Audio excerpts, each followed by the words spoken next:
Hello नमस्ते साथीहरु, स्वागत छ तपाईहरुलाई हाम्रो च्यानल नेपाल इन्जिनियर्स लोकसेवा सोलुसनमा। आजको भिडियोमा लोकसेवा आयोग सिभिल समूह हाइवे उपसमूहको 2073 साल 11 महिना 25 गतेको चाहिँ डिटेल्ड एक्सप्लेनेसनको साथ लिएर उपस्थित भएको छु। भिडियो लास्टसम्म हेर्नु होला। यो इन्जिनियर, सब इन्जिनियर र एसिस्टेन्ट सब इन्जिनियर सबैको लागि हेल्पफुल नै हुनेछ। त्यही भएर किनकि एक दुईवटा सब्जेक्ट मात्रै चेन्ज हुन्छ, अलिअलि चेन्ज भए हुन्छ। यो खासमा इन्जिनियर लेभलको हो। तपाईहरु भिडियो लास्टसम्म हेर्नु होला। अब्जेक्टिभको पूरा डिटेल्ड एक्सप्लेनेसन हुनेछ यो भिडियोमा। ल क्वेशन नम्बर 1 तर्फ जाउँ, कुनै पनि टाइम वेस्ट नगरेर। अब पुरै डिटेलमा भन्नु पर्दाखेरि अलिक भिडियो लेन्दी हुन सक्छ। क्वेशन नम्बर 1 मा के छ? ड्रइङ इज द, यो त सबैलाई थाहा भएको कुरा हो। ड्रइङ एउटा ल्याङ्ग्वेज अफ इन्जिनियर हो। ड्रइङ सबभन्दा इम्पोर्टेन्ट पार्ट हो। यदि साइटमा काम गराउँदै हुनुहुन्छ भने drawing is the language of engineers. अब क्वेशन नम्बर 2 मा के छ? The point of intersection, the point of intersection of coordinate axis is called.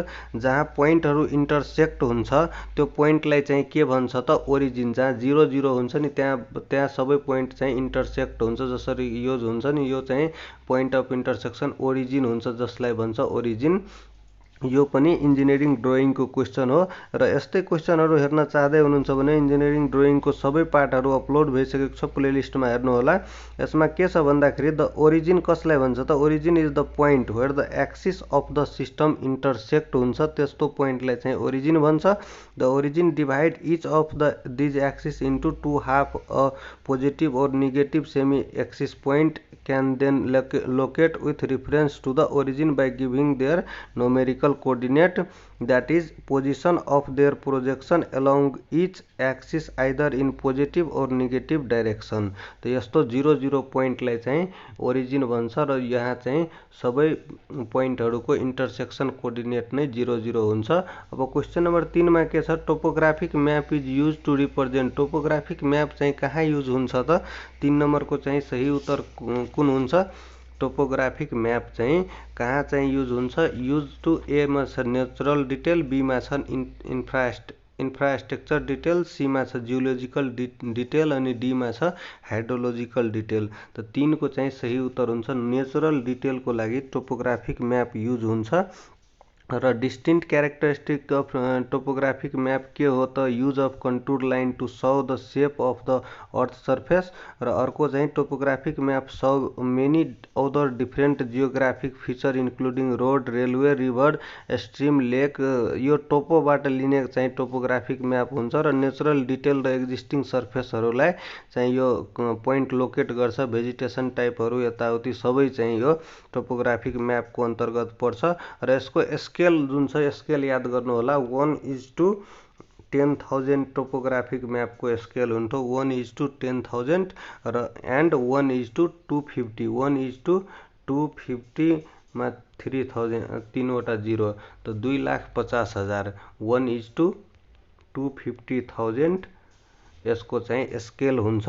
Topographic म्यापको चाहिँ the scale topographic map usually refer to standard quadrilateral map within scale between 1:10 to 1:10,000 to यति हुन्छ कि 1:10,000 to 1:25 2,50,000। यो चाहिँ topographic म्यापको scale हुन्छ, यतिको रेन्जमा हुन्छ। र क्वेशन नम्बर 4 तिर जाउँ। क्वेशन नम्बर 4 मा छ in general structural drawing would typically include the following information. A मा छ नर्थ पोइन्ट, बी मा छ प्लान सेक्सन एन्ड एलिभेसन। त यो पनि सबैलाई थाहा भएको कुरा हो। स्ट्रक्चरल ड्रइङ जुन छ त्यो चाहिँ architect process of the architect concept by specifying the shape and पोजिसनको लागि चाहिँ स्ट्रक्चरल ड्रइङ चाहिँ प्रयोग गर्छ।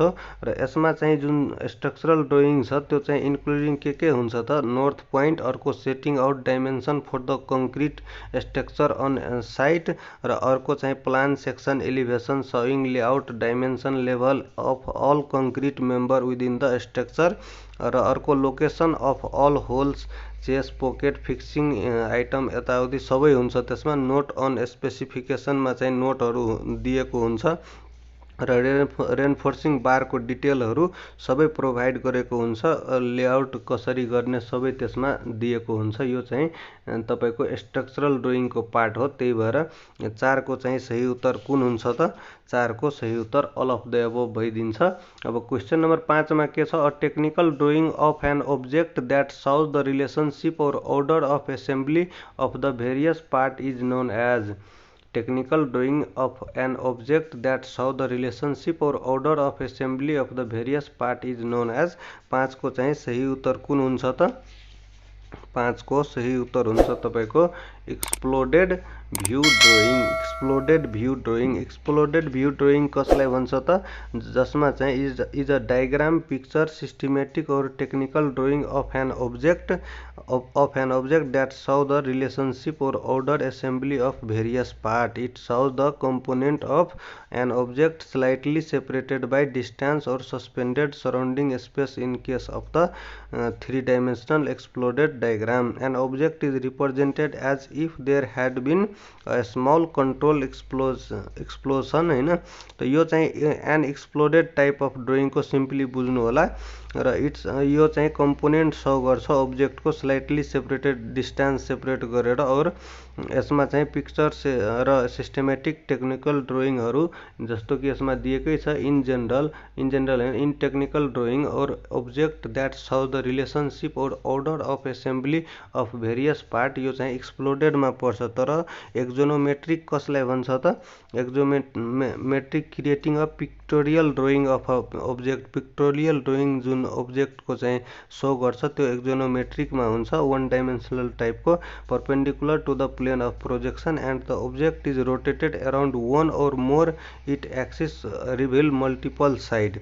र अर्को अर्थोग्राफिक प्रोजेक्सनमा अर्थोग्राफिक प्रोजेक्सनमा 3 डाइमेन्सनल हुन्छ तर एक्जोनोमेट्रिकमा 1 डाइमेन्सनल हुन्छ। 3 डाइमेन्सनल ऑब्जेक्ट इन्टु 2 डाइमेन्सनमा चाहिँ अर्थोग्राफिक प्रोजेक्सनमा चाहिँ सो गर्छ। र it is a form of parallel projection in which all the projection line are orthogonal to the projection plane. यो चाहिँ अर्थोग्राफिकको हो र एक्जोनोमेट्रिकको पनि बुझ्यो। यो अब क्वेसन नम्बर 6 तिर लौ। 6 तिरमा के छ त? 6 नम्बरको क्वेसनमा यो पनि इन्जिनियरिङ ड्रइङको क्वेसन हो। Tracing paper is known as. Tracing paper चाहिँ कसलाई भन्छ त? ट्रेसिङ पेपरको चाहिँ सही उत्तर हुन्छ 6 को चाहिँ ड्राफ्टिङ भेलम। ट्रेसिङ पेपर जुन छ त्यो made up of low capacity allowance light pass हुन्छ त्यस्तो चाहिँ प्रयोग गर्छ जुन चाहिँ प्लेन टेबलमा चाहिँ युज गर्छ। It is named as such as ability for a image to trace on it. जस्तो कि यदि तपाईहरू माथि राखेर चाहिँ हेर्नुभयो भने त्यो भिजिबल हुन्छ, अलिकति लाइट पासिङ हुन्छ, भिजिबल हुन्छ र त्यसमा राखेर तपाईहरू तलको डायग्राम माथि आफ्नो ट्रेसिङ पेपरमा चाहिँ कोर्न सक्नुहुन्छ। त्यस्तो टाइपको ट्रेसिङ पेपर हुन्छ। र जुन यो चाहिँ it was originally developed for आर्किटेक्टको लागि डिजाइन इन्जिनियरहरूको लागि चाहिँ यो क्रिएट गरेको हुन्छ र कपी गर्नको लागि धेरै सजिलो हुन्छ। Tracing paper is also known as drafting भेलमको रूपमा इन्जिनियर्सहरूले युज गर्छ। अब क्वेसन नम्बर 7 मा के छ? The unit weight of question number 7 मा छ the unit weight of RCC in kg per metre cube. RCC को लागि चाहिँ युनिट वेट कति हुन्छ त? PQR हैन। आरसीसी को लागि यसमा चाहिँ अब दिएको हुनुपर्ने 2500 तर यसमा छैन। अनि कुनमा लगाउने तपाईहरु? त यसमा 24 मै लगाइदिनु किनकि अब दिएकै छैन भने के गर्न सक्नुहुन्छ? आरसीसी को जनरली जस्तो कि पीसीसी पहिले आउँछ नि, पी भनेको पहिले आउने, त्यही भएर पीसीसी को 24 हुन्छ तर आरसीसी को 25 हुन्छ। अब 25 छैन भने नियरेस्ट अप्सनलाई हालेर 24 मा लगाउन सक्नुहुन्छ। तर पीसीसी को generally 2400 kg per metre cube अथवा 24 किलोन्युटन पर मिटर क्यूब हुन्छ र आरसीसी को 2500 हुन्छ। यो कुरा चाहिँ ख्याल राख्नु होला। अब क्वेसन नम्बर 8 मा के छ? Cost which are independent of output and no alternation by the change in production level are called. त्यस्तोलाई के भन्छ त? Cost which are independent of output and no alternation by the change in production level are called.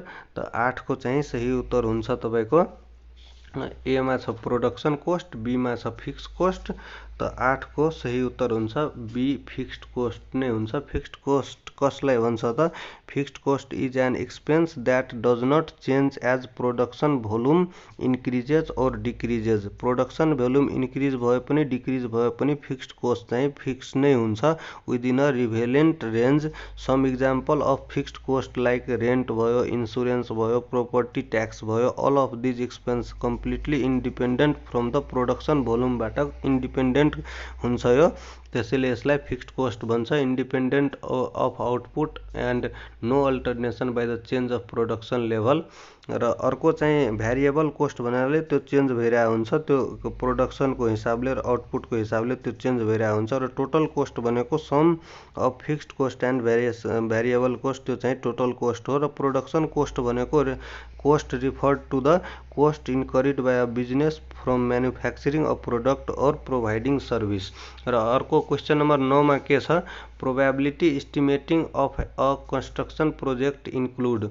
Probabilistic estimating of a construction project include 9 को चाहिँ सही उत्तर कुन हुन्छ त? यो चाहिँ wage scale, productivity, labour, all of the above यसको चाहिँ सही उत्तर हुन्छ। यो सबै इन्क्लुड हुन्छ। अब क्वेसन नम्बर 10 मा के छ? द युनिट वेट अफ चौखट। युनिट अफ चौखट फ्रेम, डोर फ्रेममा चाहिँ चौखटको मेजरमेन्ट चाहिँ केमा लिइन्छ त? 10 को चाहिँ सही उत्तर हुन्छ मिटर क्युब। अब क्वेसन नम्बर 11 मा के छ? 11 मा रहेको छ the value of property. The value of property without being dismantled at the end of the useful life period is known as.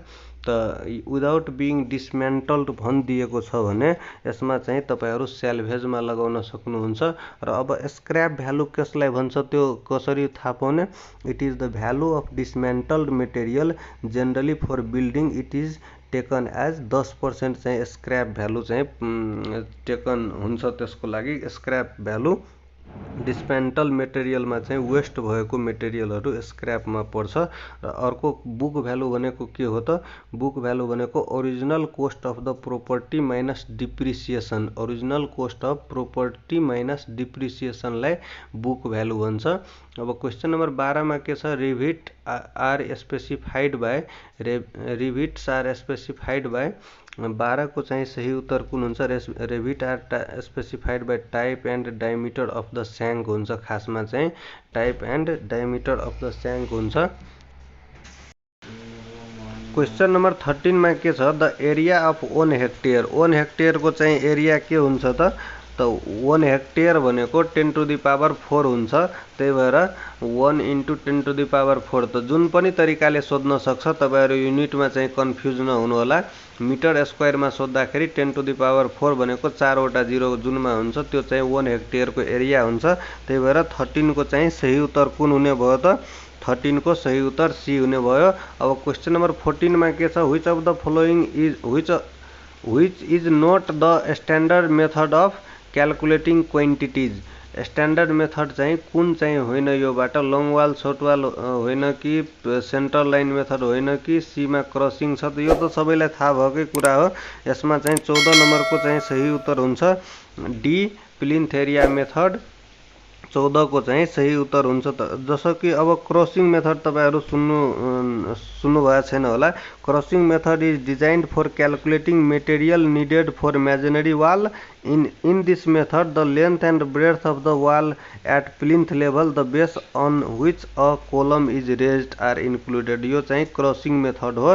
र अर्को चाहिँ जुन out to out and in to in method हुन्छ, त्यो चाहिँ long wall and short wall method हुन्छ, जुन कि बे मेथड र सर्भिस युनिट मेथडबाट चाहिँ हुन्छ। र अर्को सेन्टर लाइन मेथड भनेको त सबैलाई थाहा छ। बिल्डिङको एस्टिमेट गर्दाखेरि सेन्टर लाइन बडी प्रिफर गर्छ, यो सजिलो पनि हुन्छ। Centre line method is applicable to square building which symmetrical offset the calculate the quantities of material you need to multiply the total centre line length with the breadth and the depth. यो चाहिँ तपाईँहरूको type of equation र कन्स्ट्रक्सनमा चाहिँ योहरू use हुन्छ। तर plinth area method चाहिँ standard होइन भनेर यसमा दिएको छ डी एन्सर। 14 को चाहिँ सही उत्तर चाहिँ डी हुन्छ। अब which is not standard method सोधेको छ, त्यही भएर यो चाहिँ याद राख्नु होला। Long wall short wall centre योहरू त सबैलाई थाहा छ, एस्टिमेसनको बुकमै छ। क्रसिङ मेथड चाहिँ थिएन, त्यो पनि बुझ्नु होला। अब क्वेसन नम्बर 15 मा के छ, detail specification specifies the following for a particular item of work in a project.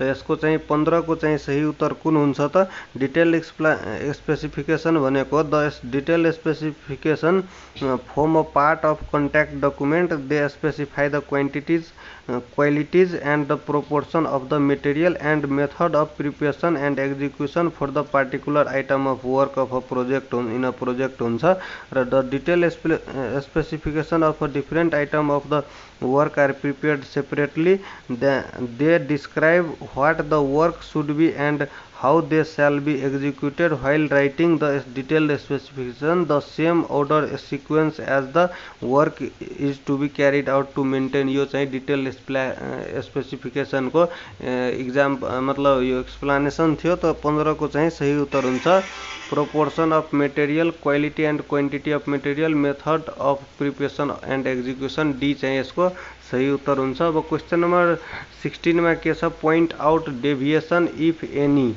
Point out deviation if any cost estimate of construction work has to be approved as follow. त 16 को चाहिँ सही उत्तर के हुन्छ त, approved of estimation of a construction work जुन छ प्रिभियस बिफोर एम्बिन्डमेन्ट एउटा हुन्छ र एट प्रेजेन्ट आफ्टर एम्बिन्डमेन्ट हुन्छ र एउटा हुन्छ एप्रुभल अथोरिटी हुन्छ। त यसमा के छ, valued from 25,000 to 5 million, 25,000 to 5 million, RS office chief. अनि क्लास चाहिँ थर्ड चाहिँ यसमा दिएको छ। त क्लास थर्ड मा जुन छ त्यो क्लास थर्ड को लागि चाहिँ 25,000 टु 5 लाख हुन्छ, तर त्यो चाहिँ एप्रुभल मा चाहिँ ओसी थर्ड क्लास हुन्छ। र अर्को चाहिँ 1 लाख देखि लिएर 1 सैकड़ा हजार 10,000 लाख 10 लाख देखि लिएर 50 लाख जुन छ त्यो चाहिँ सेकेन्ड क्लासमा पर्छ। त्यो चाहिँ सेकेन्ड क्लासमा पर्छ। Valued up to 20 million RS. RS चाहिँ यो चाहिँ अफिस चीफ र क्लास सेकेन्ड अन्तर्गत। त यसको चाहिँ सही उत्तर 16 को चाहिँ बी हुन जान्छ, भ्यालुड अप टु 20 मिलियन हैन, valued up to 20 million RS. यो चाहिँ सेकेन्ड क्लासमा पर्छ। यो चाहिँ तपाईको point out deviation if any cost of the construction work has to be approved as the following. त बी चाहिँ क्लास 2 वाला यसको चाहिँ सही उत्तर हुन्छ। र अर्को चाहिँ सही उत्तर के छ त, यो त तपाईको यो चाहिँ point out deviation cost estimate को क्वेशन भयो। अब 17 मा के छ, a security bond issued by an insurance company or a bank that provide legal guarantee to owner or employer that bidder will sign the contract if it is awarded to him is called। तो 17 को चाहिँ सही उत्तर कुन हुन्छ त, 17 को सही उत्तर बिड बोन्ड हुन्छ।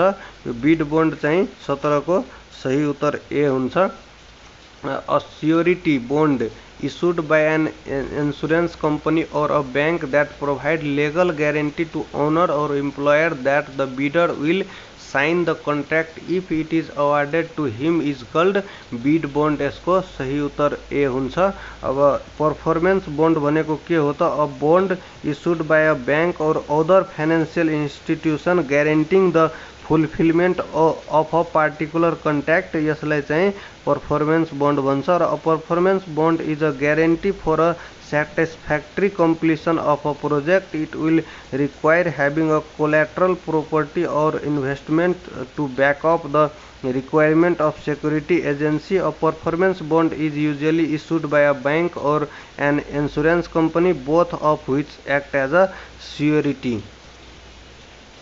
तो यो चाहिँ परफॉर्मेंस बॉन्ड को एक्सप्लेनेसन थियो। र बिड बॉन्ड भनेको, bid bond is issued as a part of supply bidding process by a contractor to project owner to provide guarantee that winning bidder will undertake the contract under the term at which they bid। The bid bond issued and guarantee that should the bidder be a successful that bidder will execute the contract, यस्तोलाई चाहिँ bid bond भन्छ। र bid security भनेको bid security amount of money 2 to 3% of the estimated अमाउन्टको हुन्छ। That may be calculated as percentage of the budget estimate of a procurement requirement of a percentage calculation यो चाहिँ हुन्छ। र an advance payment guarantee पनि हुन्छ, त्यो चाहिँ याद गर्नु होला। र अर्को चाहिँ पट चाहिँ कसलाई भन्छ त, पट चाहिँ एक इभेन्ट ओरिएन्टेड हुन्छ, त्यही भएर 18 को चाहिँ सही उत्तर हुन्छ, सी हुन्छ 18 को सही उत्तर। र सीपीएम यस्तै ठाउँमा सीपीएम क्रिटिकल पाथ मेथड जुन हुन्छ त्यो चाहिँ एक्टिभिटी ओरिएन्टेड हुन्छ, तर पट चाहिँ इभेन्ट ओरिएन्टेड हुन्छ। र पट चाहिँ जेनरली रिसर्च एन्ड डेभलपमेन्ट प्रोजेक्टको लागि चाहिँ युज गरिन्छ। र प्रोबेबिलिस्टिक एप्रोच चाहिँ पोर्टले चाहिँ फलो गर्छ, डिल्स प्रोबेबिलिस्टिक एप्रोच, तर सीपीएमले चाहिँ डिटर्मिनिस्टिक एप्रोच फलो गर्छ। र यो 3 टाइम्स एस्टिमेटेड फर एक्टिभिटीज हुन्छ, 3 टाइम्स हुन्छ यसको चाहिँ, पटको चाहिँ 3 टाइम्स, तर सीपीएमको 1 टाइम्स हुन्छ एस्टिमेटेड अफ एक्टिभिटीजको। र सीपीएम चाहिँ कोस्ट रिलेटेड टु टाइम हुन्छ, तर पट चाहिँ time is not related to cost हुन्छ। र अब क्वेसन नम्बर 19 मा के छ, force majeure in a contract is 19 को चाहिँ सही उत्तर हुन्छ के त, force majeure is in a contract is occurrence of an event beyond the control of both the parties of the contract, for example earthquake, landslide, flood, hurricane etc. यो चाहिँ force majeure in a contract occurrence of a event beyond the control of both the parties of the contract हो। त 19 को चाहिँ सही उत्तर कुन हुन्छ त, 19 को यसमा सही उत्तर मिल्ने भनेको तपाईको ए नै हुन्छ, occurrence of the event beyond the control of both the parties of the contract, like अर्थक्वेकहरू आइदियो भने यो कुनै पनि हालतमा चाहिँ कन्ट्रोल हुने छैन। र अर्को चाहिँ ल्यान्डस्लाइड, फ्लडहरू, यो हरिकेनहरू यो चाहिँ कसैबाट चाहिँ कन्ट्रोल हुने होइन। अब क्वेसन नम्बर 20 मा के छ, क्वेसन नम्बर 20 मा रहेको छ time and progress chart. Time and progress chart of construction is also known as, time and progress chart of construction is also known as। 20 को चाहिँ सही उत्तर कुन हुन्छ त, द प्रोजेक्ट प्लानिङ टुल जुन छ त्यो बार चार्ट और ग्यान्ट चार्ट चाहिँ हुन्छ। CPM chart modified milestone chart or time and progress chart हो। त 20 को चाहिँ सही उत्तर कुन हुन जान्छ त, 20 को डी हुन जान्छ, अल अफ द एबभ। बार चार्टलाई नै ग्यान्ट चार्ट भन्छ। र अर्को सीपीएम चार्ट जुन छ त्यो modified milestone chart or time and progress chart हो। र यसको चाहिँ सही उत्तर हुन्छ अल अफ द एबभ। 21 मा के छ, all the following are valid for CPM except, all the following are valid for CPM except।